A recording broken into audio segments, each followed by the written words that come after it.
बिहार में चुनाव से ऐन पहले कानून व्यवस्था का सवाल भी गंभीर होता जा रहा है। विपक्षी दल लगातार नीतीश सरकार पर कानून व्यवस्था को लेकर सवाल उठा रहे हैं। खासतौर पर पटना में पिछले दिनों अस्पताल में हुई हत्याकांड के बाद नीतीश सरकार और बिहार पुलिस विपक्ष के निशाने पर है।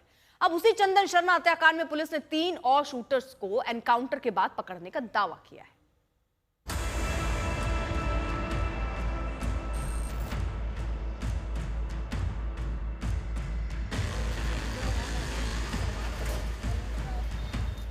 पटना के अस्पताल में दिन दहाड़े चंदन शर्मा की हत्या करने वाले शूटर्स धीरे धीरे बिहार पुलिस के हत्थे चढ़ते जा रहे हैं। ये तस्वीरें बिहार के आरा अस्पताल की हैं, जहां स्ट्रेचर पर जख्मी हालत में लेटे हुए आरोपित चंदन शर्मा हत्याकांड के शूटर बताए जा रहे हैं।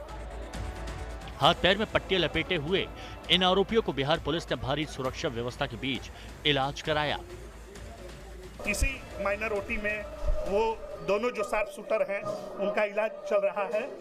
आप तस्वीरों के माध्यम से देख सकते हैं कि सुरक्षा का पुख्ता इंतजाम किया गया है। जो रविरंजन सिंह और बलवंत सिंह ये दोनों सीसीटीवी फुटेज में भी दिखाई दे रहे हैं, जबकि जो अभिषेक सिंह है जिसे गिरफ्तार किया गया, अभिषेक कुमार जो है वो इन 5 अपराधियों के साथ जो हेमलेट लगाए खड़ा हुआ था वही है जो हेमलेट के बाद वहां से इनको लाइन देकर और आगे निकल गया था।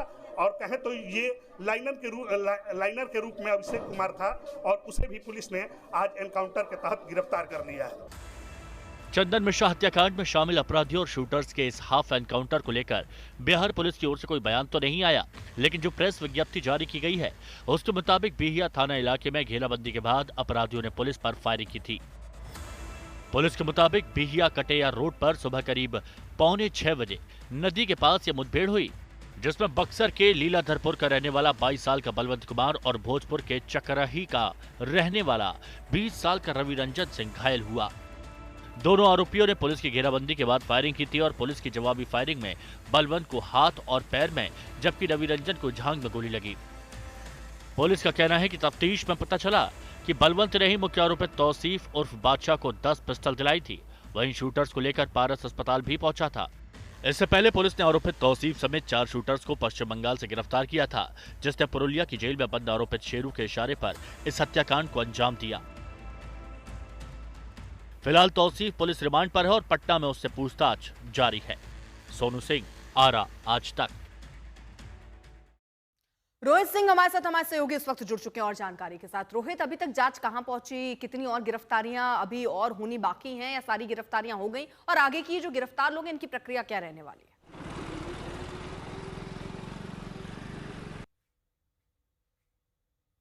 गिरफ्तारियां कोलकाता से हुई थी 2 दिन पहले। जिस समझ के आरोपी बादशाह जो नाम है तौसीफ उर्फ बादशाह, उसका नाम शामिल था, वो कोलकाता से गिरफ्तार हुआ था। और आज सुबह पुलिस ने आरा के बिहिया इलाके में 3 अपराधियों को जो है एनकाउंटर में जो है वो धर दबोचा है। इस एनकाउंटर में 2 अपराधी जो है उनके पैरों में गोली लगी है और वो घायल अवस्था में उन्हें अस्पताल में रेफर किया गया था, जिसके बाद से वो आगे मेडिकल इलाज के लिए उन्हें भी पटना ले जाया गया है। और तीसरा अपराधी अभिषेक भी जो है वो पकड़ा गया है। ये तीनों साथ में ही थे और पुलिस ने सुबह इन तीनों को घेरा था और सरेंडर करने के लिए कहा था, लेकिन इन लोगों ने पुलिस पर ही जो है फायरिंग शुरू कर दी, जिसके बाद पुलिस को भी जो है क्रॉस फायरिंग करनी पड़ी, जिसके बाद ये 2 अपराधी से घायल हो गए।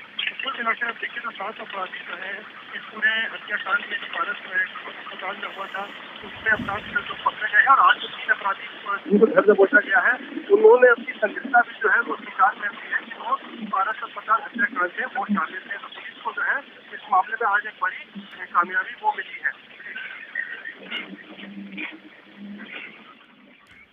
ठीक है, बहुत बहुत शुक्रिया। आपकी आवाज ठीक ढंग से नहीं पहुंची, लेकिन फिलहाल आपको बताएं पटना में 17 जुलाई को हुई चंदन सिंह हत्याकांड की तफ्तीश अभी जारी है।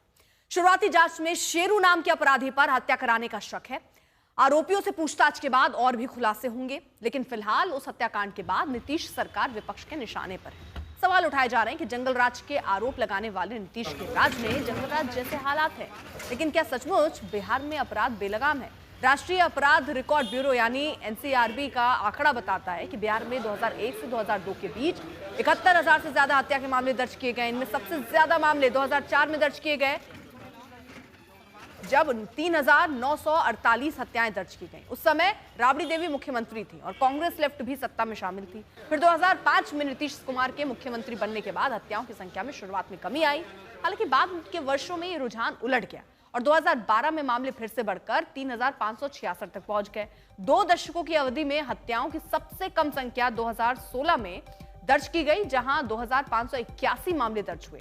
2022 के नवीनतम अगर आंकड़े को आप देखें तो उसके अनुसार बिहार में 2,930 हत्या के मामले दर्ज किए गए। तो बिहार में हो रहे अपराधों को लेकर बिहार के एडीजी का एक बयान बड़ा विवाद का कारण बना था, जिसमें उन्होंने कहा था कि बारिश से पहले किसान अप्रैल मई जून में खाली रहते हैं, इसलिए अपराध बढ़ जाते हैं, जबकि आंकड़े बताते हैं कि हत्याओं में ज्यादातर मामले निजी दुश्मनी में हुए हैं। एनसीआरबी के आंकड़े बताते हैं कि 2022 में बिहार में ज्यादातर हत्याएं व्यक्तिगत दुश्मनी या व्यक्तियों या परिवारों के बीच लंबे समय से चले आ रहे विवादों के कारण हुई और उनकी संख्या 804 थी। दूसरा सबसे आम कारण भूमि विवाद था, जिसके कारण 535 हत्याएं हुई। इसके बाद आर्थिक लाभ से संबंधित 412 हत्याएं हुई हैं। 261 हत्याओं के पीछे पारिवारिक विवाद थे। इसके विपरीत पूरे वर्ष में केवल 8 हत्याएं राजनीति से प्रेरित बताई गई। तो ये पूरा ग्राफ है बिहार में अपराध से जुड़ा हुआ।